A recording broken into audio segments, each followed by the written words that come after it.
Hi, everyone. Thanks so much to Zeiss for allowing me to be here today. I am Jessica Haynes. I work primarily at a retina specialty clinic in Germantown, Tennessee called Charles Retina Institute, and I will be presenting this case of the good kind of macular degeneration to you today. This was a 70-year-old white female who presented to clinic for an AMD evaluation. Her first evaluation was in 2012. In 2012, I didn't see this patient. She was seen by a colleague of mine. I was actually a second-year optometry student at the time, so I was living the dream as a student, but she had 20/20 best corrected vision in both eyes, essentially no visual complaints at the time. She was a very healthy patient, wore sunglasses, really focused a lot on her health and her diet, exercised frequently, took AREDS 2 vitamins, and every single day she was using her Amsler grid. This was her imaging at the time. So on the right, we have a few representative OCT cross-section scans, and on the left, we have her fundus autofluorescent images. If you look at these two OCTs, these are both of her right eye, and the bottom is her left eye. And the thing that may stand out the most on her OCT images is that she has drusen. So oftentimes we see things like patient has drusen, and also things like there's no fluid.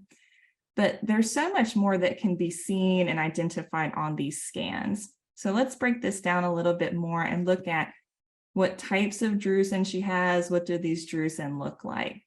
In the right eye, she clearly has some very large drusen pigment epithelial detachments. So this hyperreflective band through here is the retinal pigment epithelium. The deposits of the drusen are underneath the retinal pigment epithelium. And so again, these are large drusenoid PEDs. The composition of these drusen is fairly uniform, and the reflectivity within it is fairly moderate. So moderate, uniform internal reflectivity of these drusen. In addition to this, though, she also has these smaller drusen deposits that sort of sit right on top of the RPE.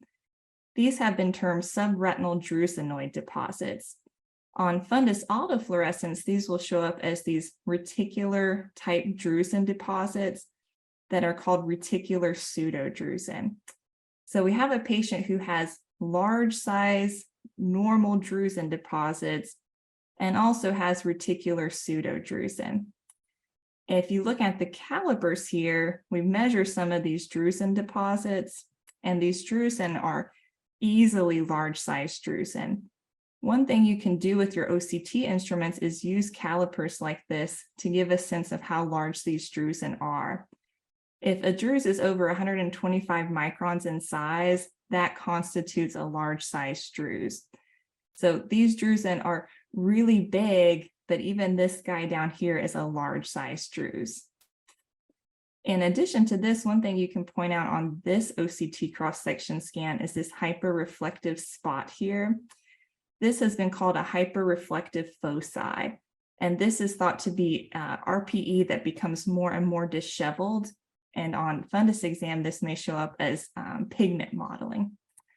So we have a patient with large size drusen in both eyes, also has reticular pseudodrusen or sub-RPE drusenoid deposits, but no additional signs of geographic atrophy or signs of exudative AMD at this time. So question to my colleagues here, this patient is already doing a lot of things right. Is there anything else much you would suggest for this patient to do going forward? Dr. Majcher, what do you think? Yeah, certainly I think AREDS 2 is an important part of management here in order to try to decrease the progression to the neovascular exudative form of the disease. Behavioral modifications, not smoking, avoid secondhand smoke if possible, I think is also really important. And dietary modifications as well, I would discuss with the patient. And I kind of have like a little handout that I've put together to give to the patient on those things. Yeah, and also I would say talking to them a little bit about risk prognostication, right? So when we look at just like now you're not showing us a fundus photo, but actually in the original AREDS classification, size of the drusen, as you so eloquently pointed out, and then pigment both carry an increased risk of progressing to exudative AMD. So that risk is about basically as you get more and more points, if you end up with 4 points in both eyes, that risk is about 50% at 5 years. So this is not a trivial risk for this patient to progress to exudative AMD. Now, the original AREDS classification didn't really provide risk in terms of progression to atrophy, but what we know is large drusenoid PEDs, the natural history is for them to eventually collapse. And one of the poor prognostic factors associated with that is that hyperpigmented spot, that hyperreflective foci, where frequently we start to see collapse right over that area. That's such an excellent point. So this patient, I'm sure we would all agree, has intermediate stage AMD sitting here at this point. So a big thing we don't need to tell patients like this is that they just have a little bit of macular degeneration, because I've seen that happen where colleagues see patients, even at this realm, they say, you just have a little bit of macular degeneration, your vision is good, there's nothing to worry about. But as Yasha and Carolyn point out, there's a lot of things we see on these scans that indicate this patient in particular is at higher risk of developing advanced stage AMD. Reticular pseudodrusen in particular have a high chance to develop geographic atrophy. So let's see what happens to this patient as time goes on. She presents 9 years later in 2021. She's now 79 years old. And she's referred back to clinic for sudden changes in her vision in the right eye. Her right eye is now 20/80, left eye is still 20/20. She has positive metamorphopsia on her Amsler grid, and she notices even more so than just her vision worsening in the right eye, she's having a lot more difficulty with her activities of daily living. So she's having more difficulty with reading, she's having more difficulty seeing to drive at night. She continues to try to live this healthy and active lifestyle, but she feels like her vision is now interfering with her lifestyle. She's continuing to do the things correctly. She really is a healthy, active patient. She's taking her AREDS 2 vitamin. She's not smoking. She's wearing her sunglasses. But let's see what has happened to her. So when we have someone who has particularly a sudden change in their vision with macular degeneration, most of the time, we're expecting them to come in and have something like this. So this is a patient who's seen at one point with these drusen deposits, presents with a change in their Amsler grid, comes back about 3 or 4 months later and has a choroidal neovascularization. This is a different patient, but this is what we oftentimes expect we're going to see. Let's see if that's what happened to this lady. So she comes back in. In 2012, she looked like this. And in 2021, with this sudden recent change of vision in her right eye, this is how she looks. And Yasha pointed out a few things like this. The natural progression of these large drusenoid PEDs is that they can collapse. And when they collapse, that is not necessarily a good thing, because what often happens in these areas is patients start to develop geographic atrophy. So the drusen load, or the volume of drusen, is much less here in this picture from 2021. But what's happening is the patient is developing geographic atrophy. So we have fewer drusen, but what we have instead are these hyperreflective columns. So light is cascading through the retinal pigment epithelium into the choroid. You see how bright it is here versus less bright here, because the RPE is blocking the light here. We also have in this area loss of our outer retina bands. So if you look here, we have retinal pigment epithelium, photoreceptor integrity line, external limiting membrane. But if you look here, those are absent. So this is a patient who's developing geographic atrophy, or who has developed geographic atrophy. If you look on the fundus autofluorescence, these hypoautofluorescent lesions are all geographic atrophy. And you can see even the progression of the reticular pseudodrusen as that has spread more extensively. If we look at the right eye, same situation. These drusenoid pigment epithelial detachments that were present in 2012 essentially have collapsed, and what is beginning to replace them is geographic atrophy. So once more, we have these hyperreflective columns of light that are cascading into the choroid and beyond. We have the loss of our outer retina bands. And in addition to that, the drusen that are now present are no longer these nice uniform drusen with moderately reflective internal cores. They are these irregular conical shaped drusen with this mottled internal reflectivity.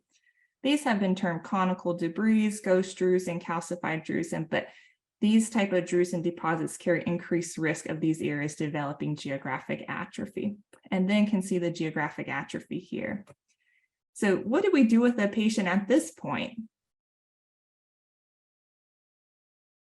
Yeah, so it's Dr. Major, what would be your approach to this patient? Yeah, I mean, certainly this is a patient that I think may benefit from complement inhibition therapies, and I would, most certainly refer to a retina specialist in this point. What I think is why you're getting this patient back in your chair after, I think it was 9 years or something like that. So, I think the left eye is more critical in terms of treatment because there's still good vision left here to save. And the geographic atrophy, especially on the OCT here, you can see is most likely extrafoveal and the vision's still good. Yeah, you're seeing sort of two cross-sectional moments in time, right? You're actually seeing 9 years of progression. So when you look at the images, it's sort of striking how much progression there's been. But also the inverse of that is that it's quite slow. It's a slow process, and we just don't have the timeline in place to make sense of that. And so this is somebody who's lost vision, obviously, by loss of foveal fixation in the right eye, and is very, very close to that in the left eye, and is probably noticing that difficulty more and more when reading, when driving, things like that. And it's really important to realize that complement inhibition, there are now 2 FDA-approved drugs. One's called pegcetacoplan, and the other one's called avastin-capsid pegol, which fortunately got approval actually just this week.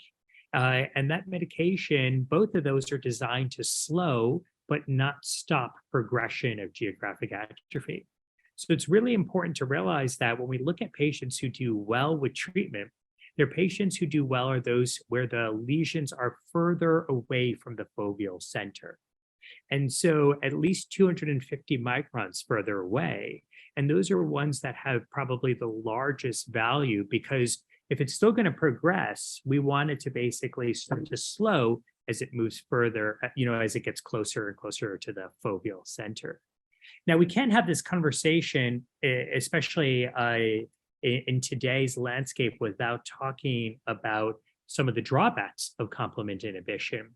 And this is a medication that's overall remarkably safe. And probably to date, about 60,000 vials have been sold of pegcetacoplan, of which it's really hard to know how many have been injected, but let's go and arbitrarily call it 50,000.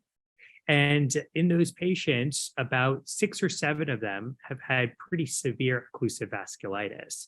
And so when we think about that, even though the prevalence of these complications is low, the severity of the complication is high. So now it's not just okay, I'm going to just treat everybody with this. It's a real conversation with the patient about, well, what's the benefit of this treatment relative to the risk? This is certainly somebody who has a lot to gain from treatment. There's no doubt about that. But they also have a very small percentage chance of actually having some risk. So in this case, I may actually, probably 2 weeks ago, I would have started treatment in the left eye. And probably now I would actually start treatment in the right eye, which is basically to say, are they going to develop an immune-mediated reaction to this medication? Test it out in the right eye for a few times, and then probably proceed in the left eye. That's an excellent point. The fact that the left eye is the only seeing eye makes it so much more important, but also so much scarier that the patient could have a complication in the only seeing eye. So true. So we'll kind of wrap this out because this was in 2021. In 2021, we still did not have these medications approved. So the patient was monitored at this time. And here we are in 2023 and seeing how this has changed even further over the last 2 years, because Yasha pointed out this is a huge gap in 9 years' time. And then going forward, how does this continue to change? So in 2023, here is our left eye once more. You can see that this area of atrophy has become more obvious, more prominent, and larger. So you have this increased area of the loss of your photoreceptor integrity line, external limiting membrane. And once more, these hyperreflective columns really do help to identify these areas and show you what areas are affected. And then in our better seeing eye, unfortunately, continuing to progress towards the fovea. So here we are in 2021, here we are in 2023.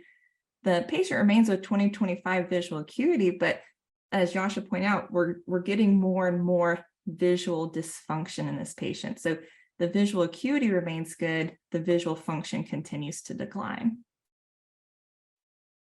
This is a beautiful case showing the natural history of geographic atrophy.